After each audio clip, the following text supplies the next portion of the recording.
கடந்த கால ஆட்சியை நீங்கள் உற்று நோக்கி பார்த்தால் அதிகாரிகளை, உள்ளாட்சி பிரதிநிதிகளை, சட்டமன்ற உறுப்பினர்களை, நாடாளுமன்ற உறுப்பினர்களை, ஏன் அந்த மாவட்ட அமைச்சர்கள் கூட குறை சொல்வதற்காக அவருடைய தேவைகளுக்காக அலைந்து திரிந்து மக்கள் அழுத்து போன காலங்கள் உண்டு.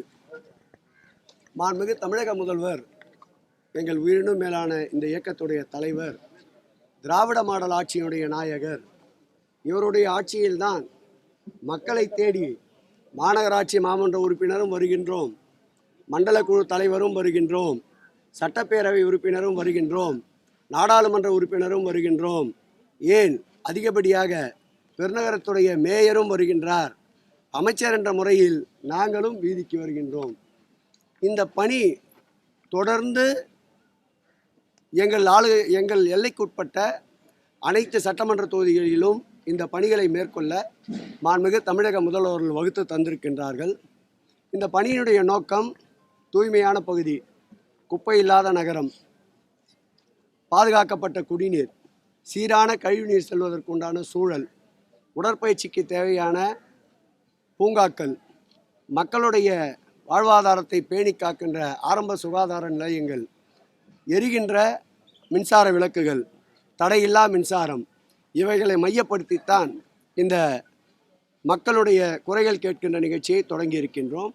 இதோடு மக்களுடைய தேவைகள், ஒரு ஊனமுற்றோர் அவருக்கு வேண்டிய வாகனம் கேட்டாலோ அல்லது அவருடைய வாழ்வாதாரத்திற்கு தேவையான உபகரணங்கள் கேட்டாலோ அல்லது முதியோர் உதவித்தொகை, அதேபோல் கணவனை இழந்த கைம்பெண்களுடைய உதவித்தொகை 1000 ரூபாய், அதுபோல் மகளிர் உரிமை தொகை கிடைக்காதவருடைய கோரிக்கை, ஏதாவது இயற்கை சீற்றத்தின் போது இறந்தவர்களுக்கு முறையாக அந்த நிவாரணம் கிடைக்கவில்லை என்றால் அந்த கோரிக்கை, இவைகளெல்லாம் ஒட்டுமொத்தமாக குறித்து கொண்டு ஒரு வார இறுதியில் எந்தெந்த பகுதிகளில் ஆய்வுகளை மேற்கொண்டோமோ அந்த பகுதியில் இருக்கின்ற கோரிக்கைகளெல்லாம் ஒட்டுமொத்தமாக கூட்டி அது சம்பந்தப்பட்ட துறை அதிகாரிகளை அழைத்து ஒரு நிவாரணம் காணுகின்ற பணிகளை மேற்கொள்ளுகிறோம். கடந்த 3வது நாளாக நம்முடைய மேயர் அவர்கள் தொடர்ந்து இந்த நிகழ்விலே பங்கேற்று வருகின்றார்.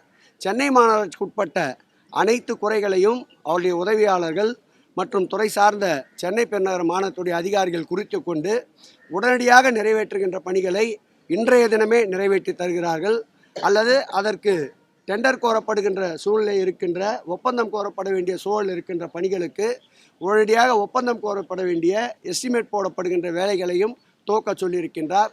நேற்றைக்கு 2 நாள் நடந்த அந்த ஆய்வுக் கூட்டத்தை நேற்று மாலையே சென்னை பெருநகர மாநகராட்சியில் மேயர் அவர்கள் தலைமையில் அந்த அதிகாரிகளை அழைத்து கூறப்பட்ட குறைகளுக்கு உண்டான நிவாரணத்தை தேடிக்கொண்டிருக்கின்றார்.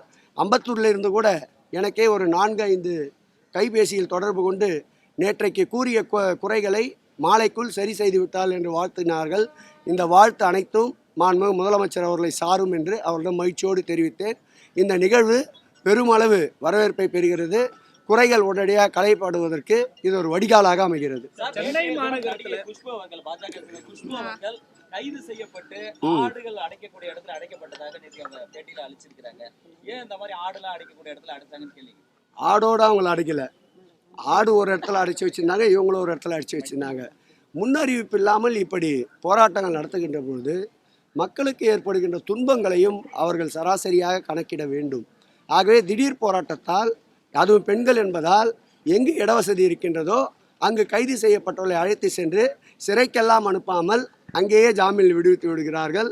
ஆகவே ஆடு அடைக்கப்பட்ட கொட்டகை வேறு, இவர்களை அடைத்து வைத்திருக்கின்ற கொட்டகை வேறு.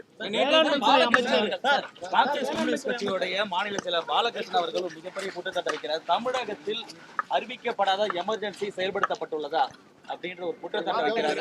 போராட்டம் நடத்த அனுமதிக்கப்படுவதில்லை, தெருமுனை கூட்டம் கூட நடத்த அனுமதிக்கப்படவில்லை. தமிழக முதல்வர் இது குறித்த கவனம் அவரு எந்த கண்ணோட்டத்தில் இதை எடுத்து சொல்லுகிறார் என்று தரவில்லை. ஜனநாயக நாடு. இந்த ஆட்சியில்தான் கடந்த ஆண்டை கணக்கிட்டு பார்த்தால் 1000 கணக்கான போராட்டங்களுக்கு அனுமதி வழங்கப்பட்டிருக்கின்றது. அறிவிக்கப்படாத எமர்ஜென்சி என்பது கடந்த ஆட்சி காலம். இதுவரையில் அப்படி போராட்டத்தில் ஈடுபடுபவர்களை ஒருவர் மீது கூட அவர்களை ரிமாண்டு செய்கின்ற சூழலை எடுத்துக்கொள்ளவே இல்லை. அவருடைய தேவை என்னவென்று தெரியவில்லை. கேட்டு அறிந்து கொண்டு அவைகளையும் நிவர்த்தி செய்வோம்.